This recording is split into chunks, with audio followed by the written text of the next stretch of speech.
তিব্বতে ভূমিকম্পে নিহত অর্ধশতাধিক। চীনের তিব্বতে শক্তিশালী ভূমিকম্পে অন্তত ৫৩ জন নিহত এবং আরও বহু মানুষ আহত হয়েছেন। এই কম্পন ভারত, নেপাল, ভুটান ও বাংলাদেশ থেকেও অনুভূত হয়েছে।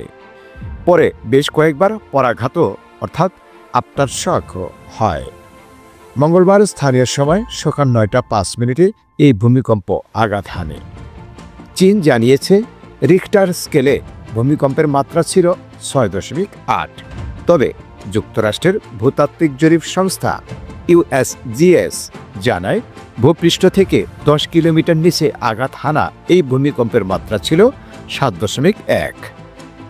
চীনের বার্তা সংস্থা সিনহুয়ার বরাত দিয়ে AFP জানায় ভূমিকম্পটির উৎপত্তিস্থল চীনের জিজান স্বায়ত্তশাসিত অঞ্চলে। ভূমিকম্পের উপকেন্দ্র ছিল তিব্বতের দ্বিতীয় বৃহত্তম শহর সিগাজের কাছে। অসংখ্য ধন্যবাদ সম্মানিত দর্শক আমাদের সাথে থাকার জন্য।